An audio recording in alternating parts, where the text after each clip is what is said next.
Mahatma Gandhi and the nationalist movement. तो इसमें हमें महात्मा गांधी के रोल के बारे में पढ़ना है और नेशनलिस्ट मूवमेंट्स के बारे में पढ़ना है, like satyagraha, non cooperation, civil disobedience movement, quit India movement. So let's start. Gandhi ji ने इंडिया को लेफ्ट किया था 1893 में। वो कहाँ गए थे? साउथ अफ्रीका में गए थे। एंड यहाँ से एक 3 मार्कर क्वेश्चन बनता है फ्रॉम द स्टेटमेंट ऑफ चंद्रदेवा निशान। Chandradeva Nisan mentioned that South Africa was the making of the Mahatma. So why he said that? Because in South Africa, Gandhi ji put a lot of effort in non-violent protest known as Satyagraha and promoted religious harmony and tried best to stop the discrimination faced by lower caste and women. ठीक है, उन्होंने ऐसा इसलिए कहा क्योंकि south Africa से ही गांधी जी ने जो सत्याग्रह है वो उन्होंने वहीं से उस टेक्निक को स्टार्ट किया, इनिशिएट किया। And he started to promote religious harmony and to stop the discrimination against lower caste and women from the South Africa. Moving further, the Swadeshi movement of 1905 to 1907, स्वदेशी movement से बहुत सारे prominent leaders का introduction होता है। उसमें आते हैं हमारे लाल बाल पाल। ठीक है, Lal is Lala Lajpat Rai of Punjab, Bal Bal Gangadhar Tilak of Maharashtra and Pal Bipin Chandra Pal of Bengal. ठीक है, ये तीनों लोग ही रेडिकल लीडर्स थे। एंड रेडिकल लीडर्स हम उन्हें बोलते थे जो कि मिलिटेंट ऑपोजिशन करते थे to colonial rule. Militant opposition मतलब वो वायलेंस का यूज़ करते थे। And after radical leaders there were also moderate leaders. तो मॉडरेट लीडर्स वो लीडर्स होते थे who preferred gradual and persuasive approach. उनमें कुछ prominent leaders like Gopal Krishna Gokhale and Mohammad Ali Jinnah. Gopal Krishna Gokhale ने गांधी जी जब 1915 में वापस आए इंडिया तो उनको एडवाइस किया to travel all over the India. So जब ओपनिंग सेरेमनी थी BHU बनारस हिंदू यूनिवर्सिटी की फरवरी 1916 में, उस टाइम पे गांधी जी का फर्स्ट मेजर पब्लिक अपीयरेंस था। First major public appearance of Gandhi ji at the opening ceremony of BHU। वहाँ पे उन्होंने देखा कि जो इंटेलेक्चुअल्स हैं, प्रोफेशनल्स हैं, वही प्रेजेंट हैं। Then he highlighted the concern of the labouring poor कि मोर देन मिलियंस ऑफ जो पॉपुलेशन है वो पीजेंट्स की है, बट वो यहाँ पे जो है ऑडियंस के फॉर्म में नहीं है। एंड जो लेस पॉपुलेशन है दे आर डोमिनेटिंग हियर।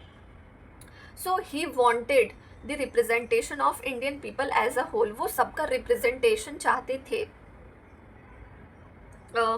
दिसंबर 1916 में लखनऊ में कांग्रेस का एनुअल सेशन था। तो वहाँ पे एक पीजेंट चंपारण से आता है और वो उनको चंपारण में जो ऑपरेशन हो रहा था पीजेंट्स का उसके बारे में बताता है। देन उसके बाद देयर आर 3 सत्याग्रहs which were led by Gandhi ji. उसमें सबसे पहला आता है चंपारण सत्याग्रह, दूसरा अहमदाबाद का सत्याग्रह एंड थर्ड खेड़ा सत्याग्रह।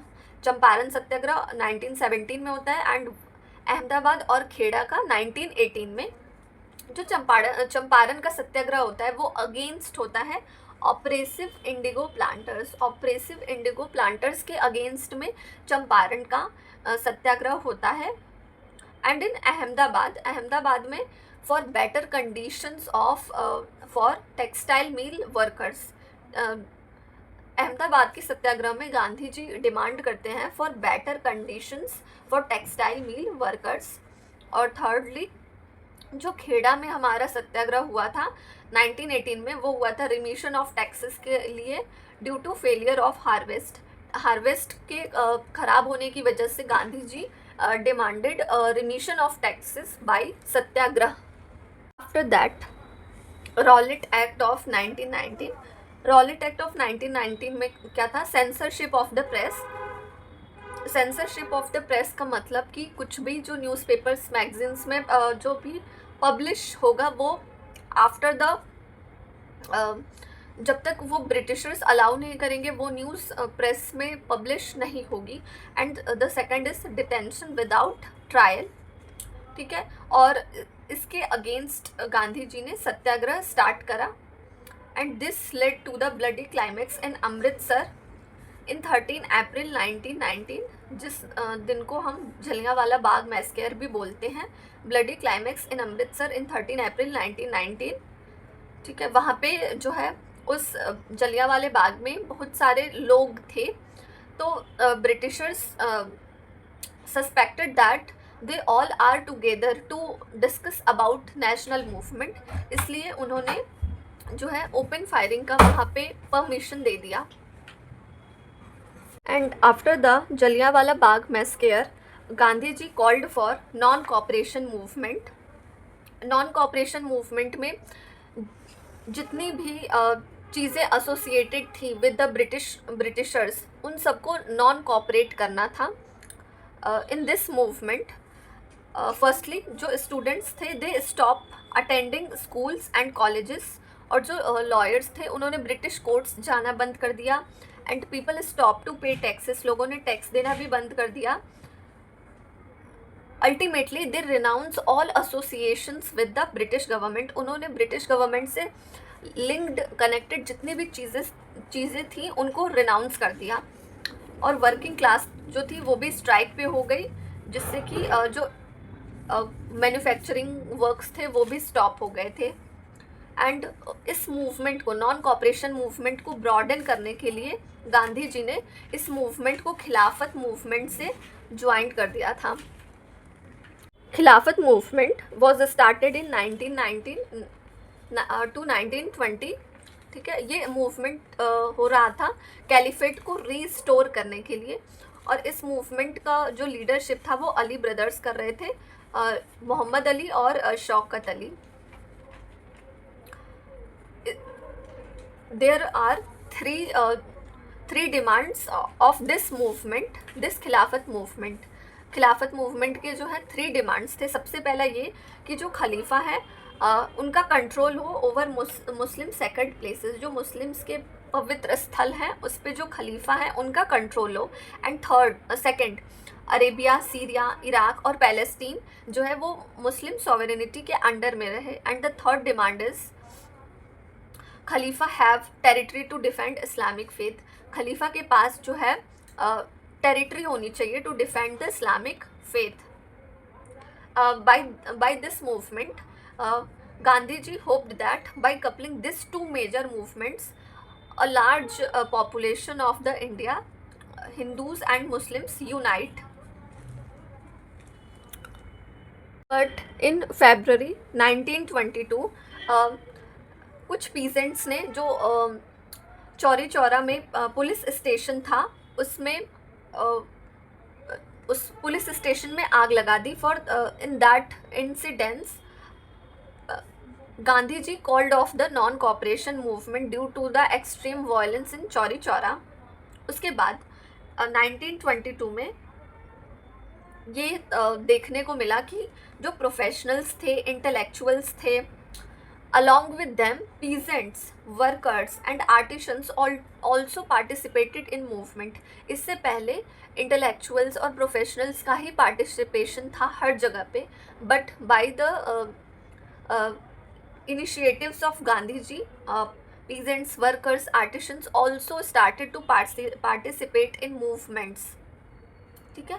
और गांधी जी को वहाँ से महात्मा का टैग मिलता है, महात्मा का महात्मा का टाइटल मिलता है, ठीक है। और जो लोकल ऑर्डिनरी पीपल होते हैं वो उनको महात्मा इसलिए बोलते हैं because Mahatma Gandhi he was lived like them, dressed like them and spoke the language they spoke, ठीक है। वो सिंपल धोती पहनते थे और वो जो है स्पिनिंग का काम करते थे ऑन हिज चरखा, ठीक है। वो ये काम इसलिए करते थे to break the boundaries of the mental labour and manual labour, क्योंकि जो मेंटल लेबर मतलब जो प्रोफेशनल और इंटेलेक्चुअल्स होते हैं वो अपने आप को सुपीरियर शो करते हैं then the manual labour workers like peasants workers and artisans.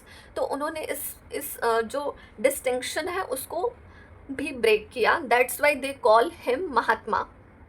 In Feb 1924 Mahatma Gandhi promoted home spun cloth that was khadi. ठीक है, February 1924 में गांधी जी ने खादी जो क्लॉथ्स हैं उनको प्रमोट किया। And he also worked for abolition of untouchability and child marriage. उसके बाद स्टार्ट होता है द सॉल्ट सत्याग्रह। सॉल्ट सत्याग्रह को हम सिविल डिसोबीडियंस मूवमेंट भी बोलते हैं और समवेयर डांडी मार्च भी लिखा होता है। Okay, this topic is very much important for 8 marks question.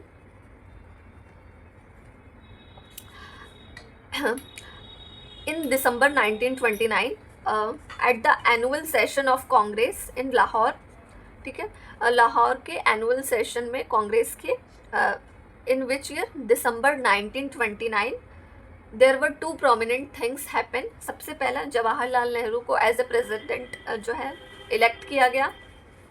ये एक अपीवल था यंगर लीडरशिप का, so this is very significant. And the second thing is declaration of पूर्ण स्वराज कंप्लीट इंडिपेंडेंस ऑन 26 जनवरी 1936। 26 जनवरी 1930 को जो पूर्ण स्वराज है कंप्लीट इंडिपेंडेंस का अनाउंसमेंट कर दिया कांग्रेस सेशन में।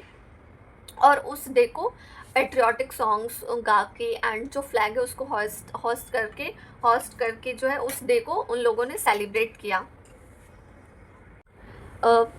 And Mahatma Gandhi announced a march to break salt law. Salt law में ये था कि कोई भी सॉल्ट को मैन्युफैक्चर और सेल नहीं कर सकता है। And people were compelled to buy salt from stores at higher prices. उन्हें अपने यूज़ के लिए भी सॉल्ट मैन्युफैक्चर करना अलाउड नहीं था। That was illegal according to the salt law of Britishers.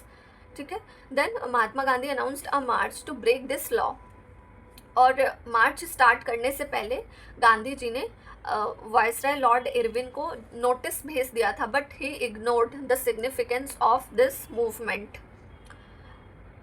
On 12 मार्च 1930 12 मार्च 1930 को गांधी जी ने अपना मार्च स्टार्ट किया from Sabarmati Ashram and with in 3 weeks he reached at his destination eight Dandi and where he make a fistful of salt and break the salt law.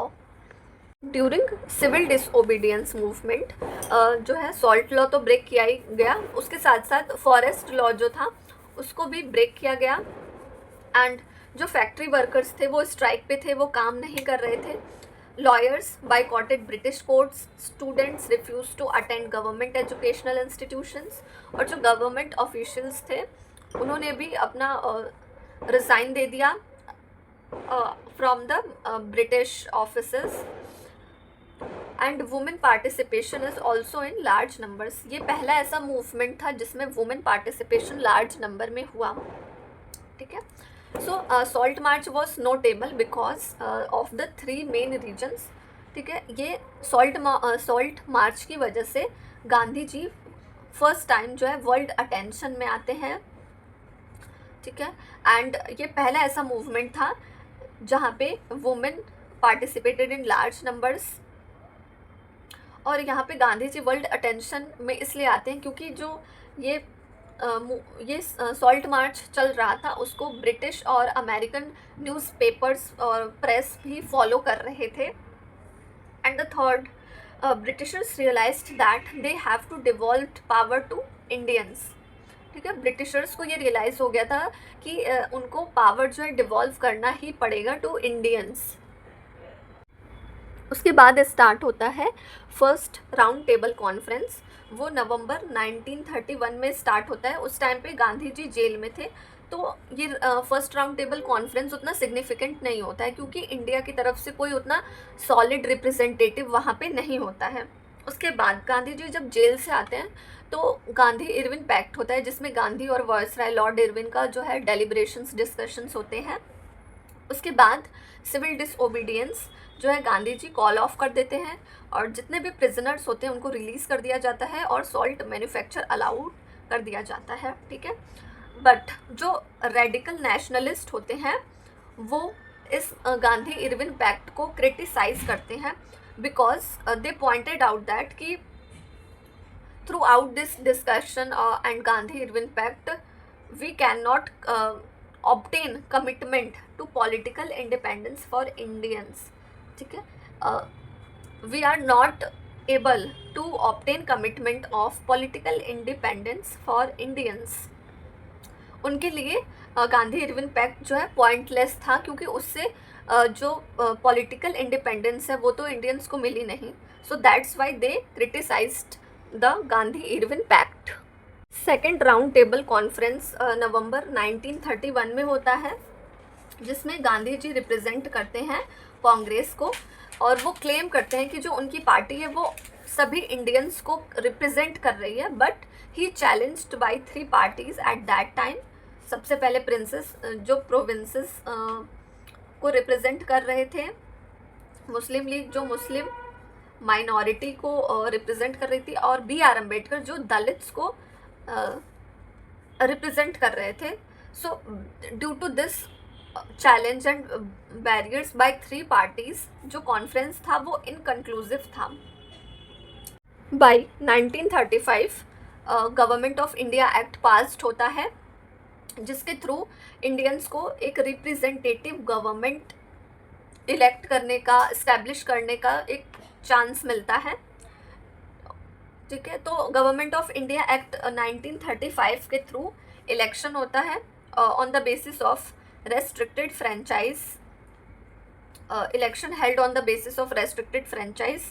उसमें जो 11 out of 8 जो है Congress seats von करता है, and जो जीते हुए कांग्रेस मिनिस्टर्स थे they worked under the supervision of British governor in their constituencies.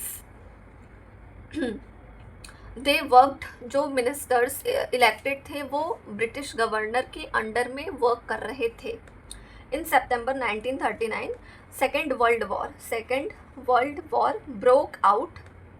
उस टाइम पे इंडियंस ने प्रपोजल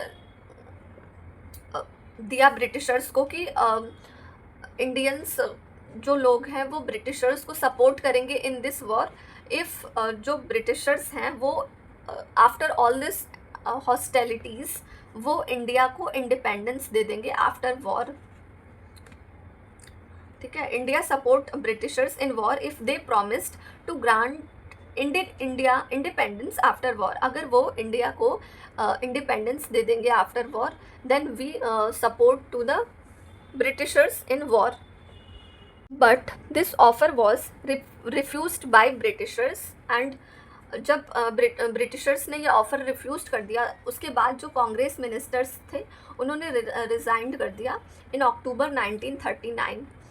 उसके बाद 1942 में स्टैफर्ड क्रिप्स आता है India for a compromise with Gandhi ji and Congress. Congress insisted that Indians support Britishers if they appoint an Indian as Defense Minister of Executive Council, ठीक है। कांग्रेस ने ये इंसिस्ट किया कि India will support Britain in second world war if Britishers appoint Indian as defence minister of executive council. After the failure of the Cripps mission, Gandhi ji started his third major movement, that is Quit India movement in 1942, ठीक है। उसके बाद गांधी जी जो है jail में चले जाते हैं, बट जो यंगर एक्टिविस्ट होते हैं वो स्ट्राइक्स पे स्ट्राइक्स करते हैं, एंड कांग्रेस के कुछ सोशलिस्ट मेंबर्स भी होते हैं, वो भी बहुत ज़्यादा एक्टिव होते हैं at that time in the protest, like Jayaprakash Narayan, ठीक है। और जो ऑर्डिनरी इंडियंस थे उन्होंने भी इस मूवमेंट में पार्टिसिपेशन लिया,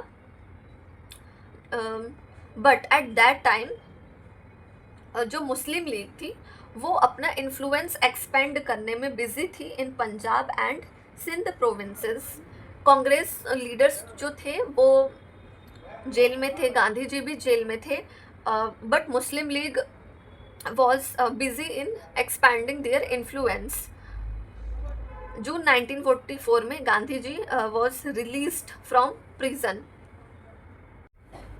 On 16 August 1946, Jinnah called direct action day and demanded for Pakistan, और उसी दिन जो है ब्लडी रियॉट्स कलकत्ता में स्टार्ट हो गए, एवरीवेयर जो है वायलेंस स्टार्ट हो गया। और उसके बाद लॉर्ड माउंटबेटन जब इंडिया आता है in February 1947, he announced that India would be freed but it would also divided. ठीक है, लॉर्ड माउंटबेटन February 1947 में ये अनाउंस करता है कि India would be free but also divided, and India freed on 15 August 1947।